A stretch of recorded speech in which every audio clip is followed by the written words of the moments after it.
Greetings, humans. Unknown here for part 6 of What If Deku Had the Powers of the Sage of the Six Paths. Man, it's been a while. In the last part, Deku was chosen to be the class rep.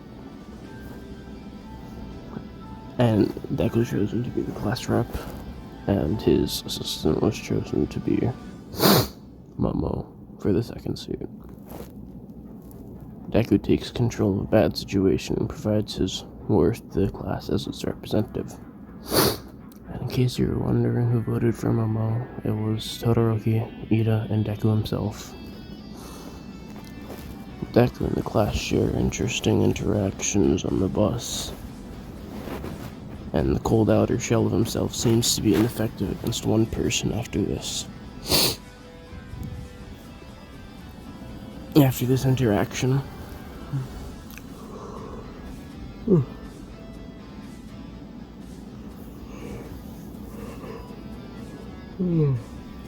sorry, I've been doing this for a while. It's already 6 o'clock because I had to keep recording it. Whatever, it doesn't matter. After this interaction on the bus in the USJ, things begin to enter muddy water. This is where we'll resume the what if. Deku looks outward to the feeling of an odd disturbance in chakra. Then he sees a dark purple smog forming in the middle of the USJ. Some of the students think it's the beginning of some of the students think it's the beginning. Some speak up. Has the exercise started already? I thought this was rescue training, not combat. Suddenly, 13 Aizawa and Deku get into a fighting stance. Aizawa talks calmly but loud enough for everyone to hear. This isn't training. It's the real thing. Everyone stay back. 13, protect the kids. 13 nods, quickly moving towards the class. Deku asks where All Might is, and Aizawa looks at Deku with a look that tells Deku everything. Deku tells Aizawa that he used his Sharingan to see that the bird thing has multiple quirks in one body. Aizawa turns to look at Deku. Are you sure? Deku nods his head, and Aizawa turns back to look at the big bird creature and down to a crowd of villains, and then a young adult covered in hands begins yelling, "We are the League of Villains, and we are here to kill All Might." Suddenly, purple mist from the area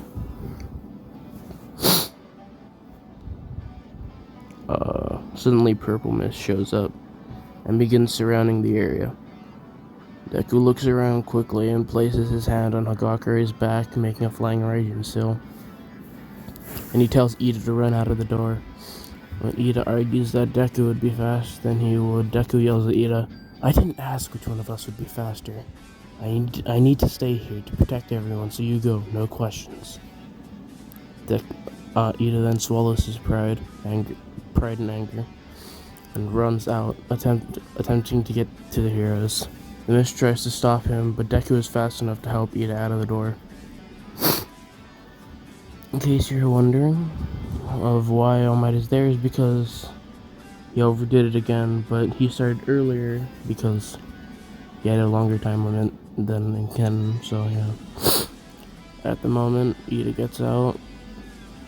The mist engulfs the area and leaves Aizawa and 13 with a very small amount of students. The next thing Deku knows, he is underwater with a shark. He's underwater with a shark-like villain swimming towards him. Deku starts spinning in the water and gets faster and faster, making a small whirlpool and yells, "Water style, water vortex." The villain gets sucked into the vortex and sees Asui about to be caught into the vortex and leaps off the villain to help. When he grabs her, he sees Mineta and sighs as he goes to help him too.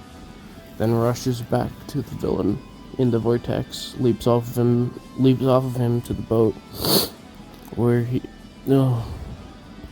And when he's on the boat, he asks Mineta and Asu if they're alright. When they tell Deku that they are, he looks around and assesses the situation until he sees an opportunity. And tells Mineta and Asui his plan. Deku then grabs onto both of them, and Mineta fly both Asui and Mineta and flies into the air. He places them down on the ground outside the water zone and throws a kunai into the water. Asui asks why the knife he threw had a paper on the end of it.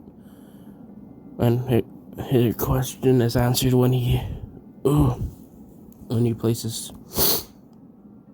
I can't see her. When he places 2 fingers in front of his face and yells, "Explosive kunai clone jutsu," or "Explosive shadow kunai clone jutsu." Suddenly, the one kunai he threw turned into hundreds of them as they crashed into the water. Everyone is looking at Deku, and he follows up by pointing at the water and saying, "Bang!" The water then erupts with a massive explosion. The whole USJ stops and stares at the massive explosion, but the villains go back to causing chaos. And for plot convenience, he didn't kill anyone because that, yeah.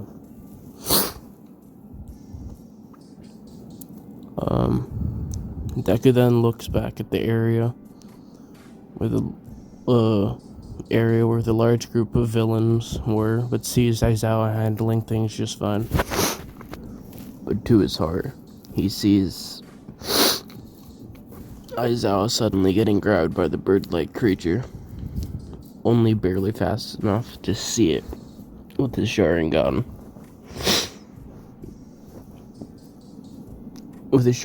Despite not paying attention to it very much. And gets grabbed. And gets his arm broken. Deku rushes in to help Aizawa by cutting the bird-like creature in half by its waist with a truth-seeking orb staff, and backhands the top half of the creature, sending it to the wall on the other side of the USJ and leaving the bottom half to fall over. Deku heals Aizawa to what he can and tells Asui and Mineta to take Aizawa back. He will take care of the rest here. They agree, seeing the immense display of power that Deku can put on display. The immense amount of power that Deku can put on display. Deku gets to work knocking out all the villains, making sure to kill none of them aside from what that bird mutant creature was. When he finishes, he looks as though he's barely broken a sweat. The man with hands covering his body begins scratching his neck furiously, and Deku can feel bloodlust running off of this man. Suddenly, the man speaks up.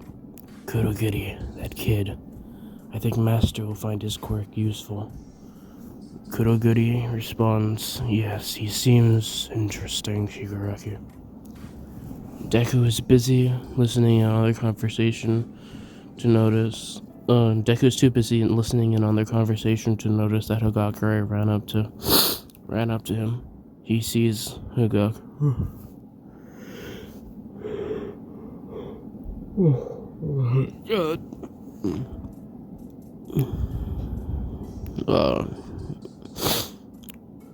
He sees Hagakure and asks if she is alright. Hagakure confirms this and states that she was in the landslide zone with Todoroki. Deku expresses relief and that she is alright and lets down his guard. Suddenly, he hears Shigaraki yell, "Now, Nomu, attack!" Deku is unable to get his guard up, and the Nomu lands a solid hit to Deku's liver, stunning him. Deku drops to one knee, and Hagakure is worried and scared for Deku as she begins to attack the Nomu, though it isn't phased at all. Deku tells Hagakure to get out of here because it's not safe, and when she tells him that she can't let him be like this, Shigaraki notices that Deku is talking to someone. But when he listens closer, he notices that it's a girl that is attacking the Nomu because he can see like the little glove things.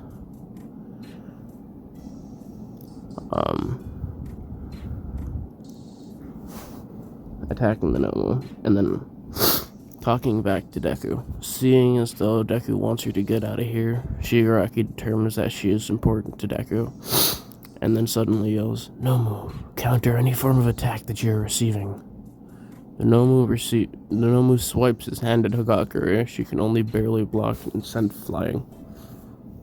Deku teleports to Hagakure using the flying Raijin seal he had placed earlier, and teleports to Hagakure, catching her and bracing the impact. Deku and Hagakure are still sent into a rock, and when Deku recovers, he places Hagakure on the ground. She looks up at Deku and asks if he is okay. Deku tells Hagakure, "Yeah, I'm fine, but it doesn't matter right now. All I need to do is heal you." Deku begins healing Hagakure, but it doesn't seem to be working much. One of her arms and both of her legs, along with a few ribs, are broken and mangled. She then holds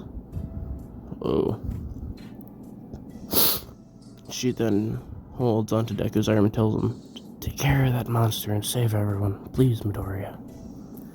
Deku looks at her face, life slowly fading, and tells her that he'll do everything he can to help everyone.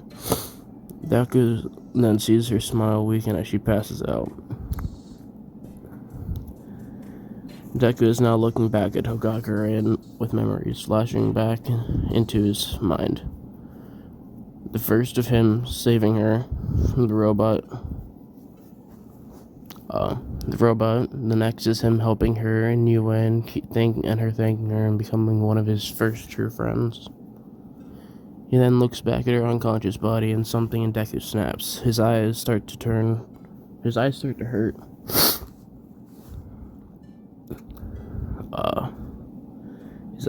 to hurt. But instead of keeping his pain inside like he did before, he begins screaming. And the deafening scream shakes the entirety of the USJ. Suddenly, Deku looks behind himself and sees the Nomu. Sorry about that. The video cut out. Where was I? Deku sees Shigaraki, the Nomu, and Kurogiri. Deku stands up from his kneeling position and fully turns towards the Nomu. He takes a few steps towards him and doesn't know why, but he yells "Bansho Tanin." And the Nomu goes from standing next to Shigaraki to flying to Deku's hand at breakneck speeds. And when it reaches his hand, Deku jumps up in the air and spins around until he reaches the ground, slamming the Nomu into it, making a large crater.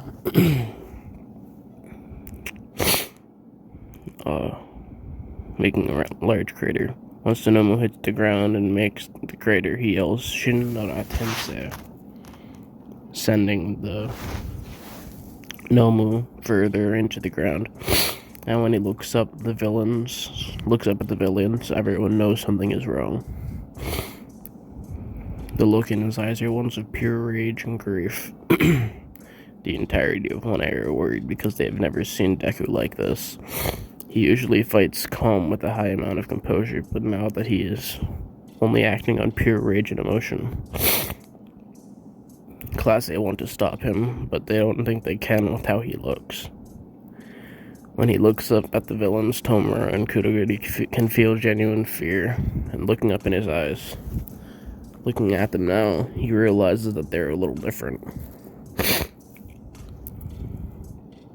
They look purple with black rings. Deku then looks back at the Nomu on the ground and assesses it. He sees the brain is exposed and thinks it must be its weakness. Deku then jumps back a bit, making a pure ball of chakra, and begins spinning. Deku then yells "Bansho Tanin" as the Nomu is flying towards his hand, and jumps up a bit, slamming the Rasengan into the Nomu's head, destroying its brain. As soon as he does this, All Might bursts through the door, and Class 1 is relieved that All Might is here because maybe he can stop Midoriya's rage and help them from the other villains. Deku is about to attack Shigaraki and Kurogiri, but they had already retrieved from the USJ. Deku looks around for them until his gaze meets with Hagakure. on the ground, and he teleports over to her and kneels down and tries to heal her broken and mangled body, tears streaming down his face, as he pours more and more chakra into the healing of Class 1A, until he tries to pour more chakra into the healing. Class 1A and a bunch of pro heroes, including All Might, see Deku crying over Higakure trying to heal her. Or they can see, like, parts of her costume because she still had the gloves and stuff. He pours more and more chakra into healing Class 1A.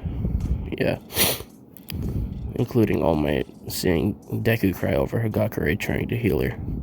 When Deku sees that the healing isn't working, he punches the ground, cursing that he isn't strong enough to heal someone he was supposed to protect. One of the only people who actually cared about him, Deku punched the ground over and over and over again, seeing Higakure slowly dying with every punch to the ground he makes. Deku punches the ground until it forms small craters and his hand begins bleeding, but he still continues punching.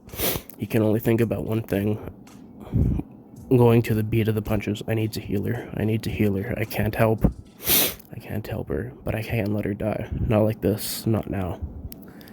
And with one last punch to the ground, his hand slightly mangled and broken. A hole opens up in the ground with dark purplish flames. Deku looks at this thinking, these guys again? Really? But instead of villains coming from the ground, it's a head. Deku remembers reading about this thing in a scroll. About the ninja history. It's the King of Hell. Deku, knowing the powers it seemingly has out of nowhere, he grabs Higakure and places her into the mouth of the King of Hell. All Might is wanting to stop him, but Deku gives All Might a death glare that leaves him frozen in place. When Deku places Higakure in the King of Hell, it closes its mouth and spits out a fully healed body of Higakure. Deku then tries to wake her up, and as she comes to, sitting up, Deku does something that surprises everyone. He hugs Higakure. At first, Higakure is shocked and blushes, but then she embraces Deku when he sees it. But then she embraces Deku. And when she sees that he is and what she sees leaves her even more shocked to see that he is in tears while hugging her. Higakure pulls Deku into a tighter hug, and Deku continues to cry while apologizing to Higakure, and I saw that he wasn't able to keep her safe, and that he didn't keep up his guard properly, and that he just isn't strong enough yet. Higakure then looks at Deku in the eyes and tells him one thing, it's alright, Izuku, please, stop crying, everything is alright now. Deku, hearing these words, smiles at Higakure, desummoning the King of Hell, and passes out in her arms. Deku wakes up a second later, but it's not in anywhere familiar. He knows. But it's still somewhat familiar. It is in a dimly lit area. Deku gets into a fighting stance, but immediately realizes that no one is there. He looks around, but there's nothing, despite this being here. It seems to allow Deku things that he didn't do before. It's like a room that fills Deku with knowledge of its abilities, of the abilities he has. And since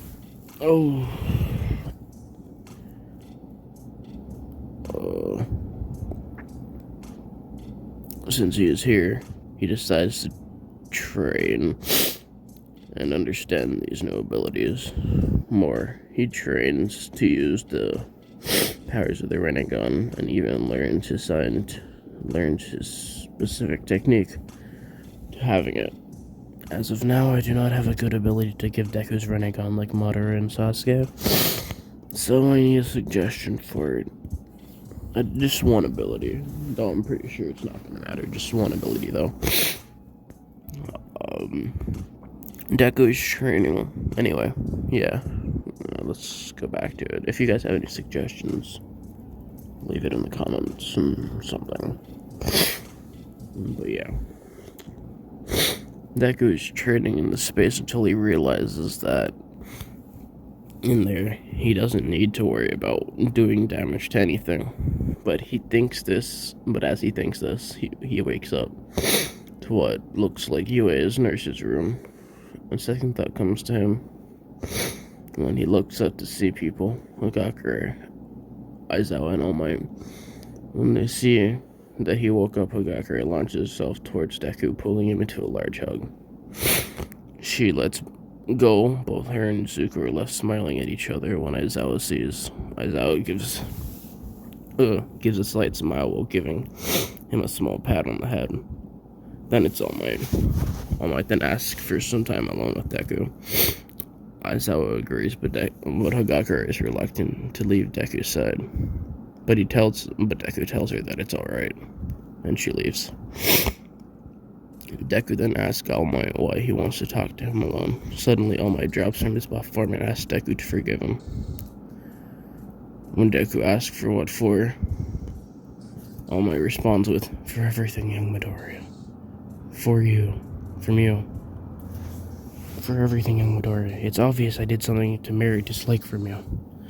Deku then sits up a bit more and chops All Might slightly on the head. "I don't hate you, All Might. I'm determined to prove you wrong, though I'm also keeping you and almost everyone at arm's length away."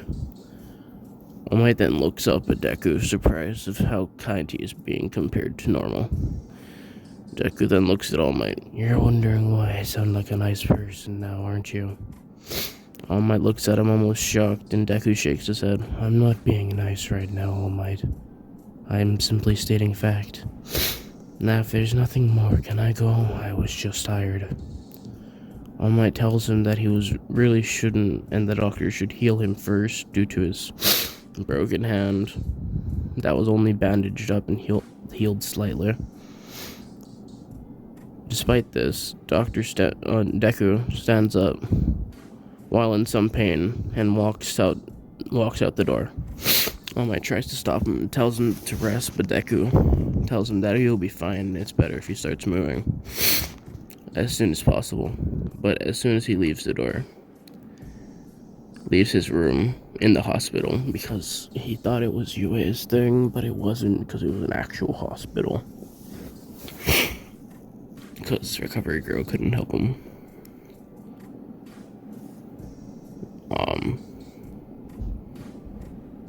Where was I? Sorry, I lost my place. But as soon as he leaves the room, an army of students and teachers along with his mom charge at him and berate him with questions of the likes of, "Are you alright? And what happened back there?" Deku looks at the crowd, people, and responds with two short answers. "Yes, I'm alright, and no, I do not have a fit of rage anymore." Suddenly, a majority of the class let out a sigh of relief. Deku decides not to question this and tells them that he needs to get some air after comforting his mother. He leaves and takes the elevator to the roof.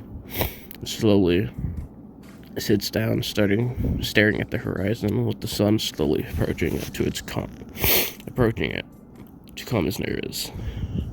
It's silent for a good 10 minutes until he hears the door heading to the stairway open. He turns his head to see Hagakure standing there, the door only slightly open, peering out. Deku shoots a slight smile at her and asks what she is doing up here. Her response is short, but gets everything she needs to say at the moment across. "I came here to see you." Deku gestures to her to take a seat next to him, and she does so. She is tense seeing this. Deku asks her, "You're scared of me, aren't you?" "Someone must have told you what happened after you passed out. I can't say I blame you after hearing that anyone would." Suddenly, before Deku finishes speaking, "It's not true, Zuko. I'm not scared of you. It's the opposite. I was worried. You were passed out only for a few hours, but I worried that someone as young as you was left knocked out afterwards.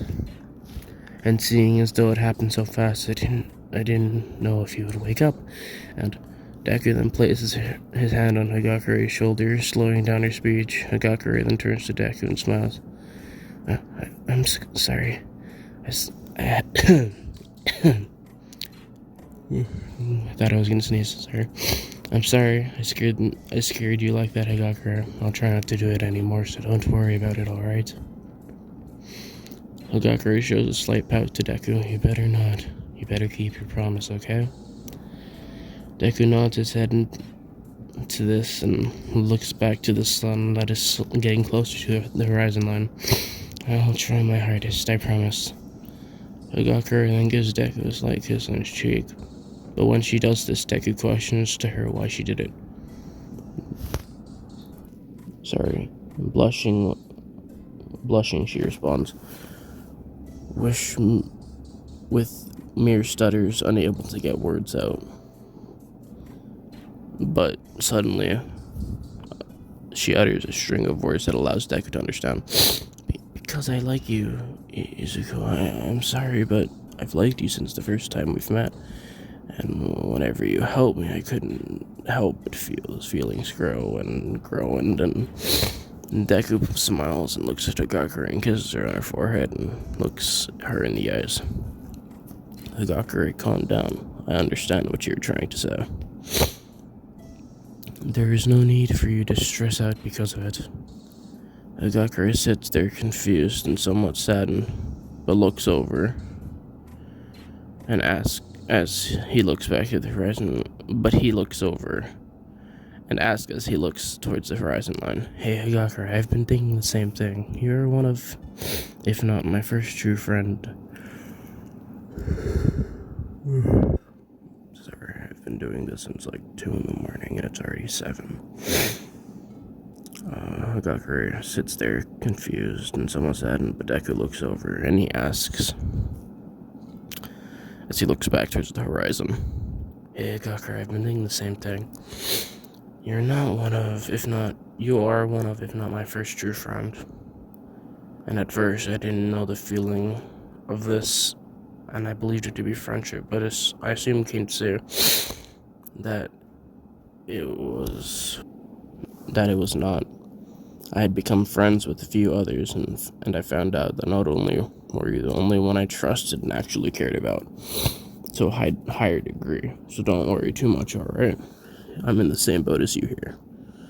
Hagakure then looks out to the horizon as well, a little shocked and blushing, due to the testament Deku had just given. Deku then looks to Hagakure. Hey, Hagakure, I have a question. Hagakure turns to Deku, looking at him with a questioning look. Deku then responds with, "Would you like to go out with me?" Despite thinking that he would ask Hagakure this, she becomes bright red and starts stuttering. Deku, concerned, asks her, "Hagakure, are you alright? Are you feeling sick? What's going on?"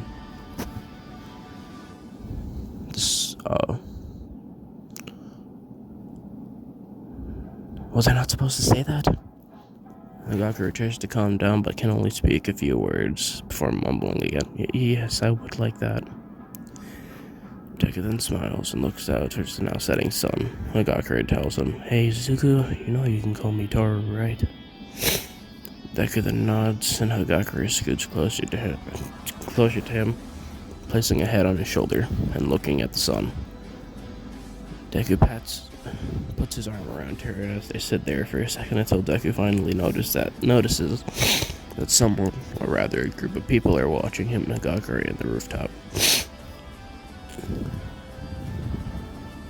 Deku looks towards the stair door opening and sees behind the door again. Taking precautions, Deku makes a clone out of line of sight of the stairwell and uses it to sneak up on his stalkers. Once again, they look behind the stair door, but this time Deku doesn't look, but rather it's his clone that slams the door open to reveal the entirety of Class 1A and the staff of UA, accompanied by his mother and other pro heroes. Hearing the clone, Deku slammed the door open, causes Hagakure to turn slightly and see the door along with Deku. And when the group locks eyes with the pair, they try to run off, but Deku and his clone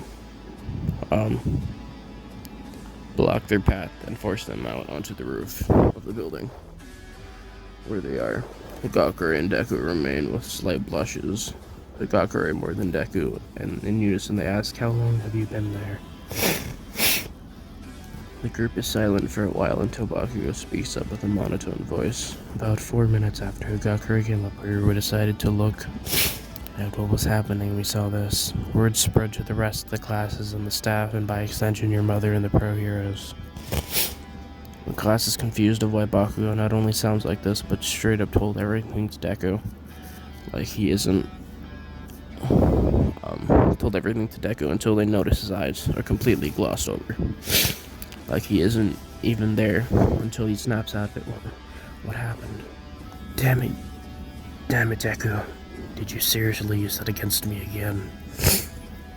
The class is confused until Deku speaks up. Another one of my abilities paid no mind. Deku then rubs his temples with one hand and asks if they still need to be here, and after hearing the entirety of class 1A trickle down the stairs of the rooftop, and the heroes and staff go with him until it's just Deku, Higakure, and Inko. Inko then speaks up. Izuku, I know that you're my son, but if you break this girl's heart, I will. Deku then stops his mom. Don't worry, I'm not planning to do that anytime soon. In fact, not ever. Higakure throws his arms around Deku's neck, and she stays there for a small amount of time until Inko leaves.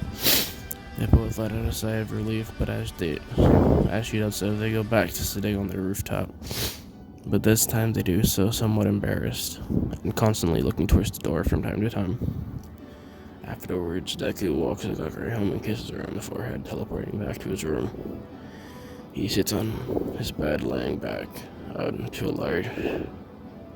large sigh and falls asleep. The next day, Aizawa walks over into the class. The fight isn't over. The class seemed to panic, but Aizawa then no, sorry, I apologize again, but the video cut. But I'm too far in this to restart it. Where was I? Oh yeah, the fight isn't over. The class seemed to start panicking, but Aizawa then finishes his sentence. The UA Sports Festival is drawing near. With this last phrase, the entire class is relieved and starts celebrating about there being a normal school event for once. Despite this, a student raises their hand and speaks. But Aizawa-sensei, don't you...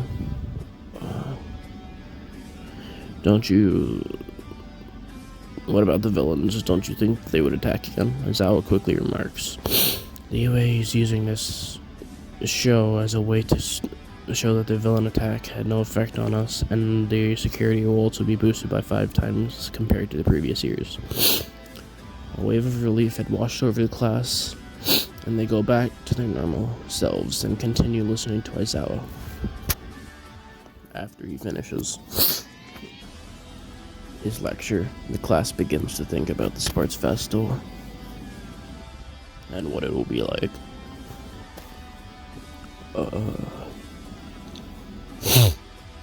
They think that this will be a good opportunity to show off their quirks and begin their hero career with an internship. Higakure then turns to Deku, pumped up, barely able to contain her excitement about the situation which the UA Sports Festival is soon. Deku is supportive of Higakure and cheers her on, but Deku himself is not big on participating. She notices this and asks if there is something wrong. Deku looks at her and smiles. No, nothing is the matter. I just don't feel if I need to show my abilities off. If I need to show it, I'll show more power, but on unneeded events like this, there's no point. Higakure looks at Deku, thinking a bit, and responds, You'll be able to show off to All Might. Deku looks up with determination in his eyes. Alright, I meant her. Deku and Higakure then talk about previous years and what to do for each scenario they would be in. The class comes to an end. Deku and Higakure begin walking out of the school, but they are stopped by a few people in the class, including Mina, Jiro, Uraraka, Aoyama, Kirishima, and Kaminari. Deku and Higakure both agree to walk to the the group asks the pair if they wanted to go to the mall with them. And Deku and Hagakure agree to walk to the mall with the group. They each go around and purchase things that they want to grab or needed for other reasons. Deku was just following the group, looking around the stores that they went in, analyzing what they had grabbed and such. Suddenly, the group asked Deku if he wanted to get anything, or look inside and decide, or any store that he wanted to look inside, and chooses that there is nothing, and decides that there is nothing at this moment, and that they will continue to walk around for a while. Of just them talking, of them walking and talking, they decide that it's about time to go home, and they do so. Hagakure and Deku walk to her house. Deku drops her off and teleports back to his home, does his homework, trains for a bit, and goes to sleep. Well, that's where we'll be leaving off this part for today. I apologize, I haven't uploaded in a while, but I really don't have much time to make scripts and draw the art and then choose music. And from time to time, maybe not choose music, because I don't know. It will also be students, and also be a student at the same time, so yeah. With that being said, see ya.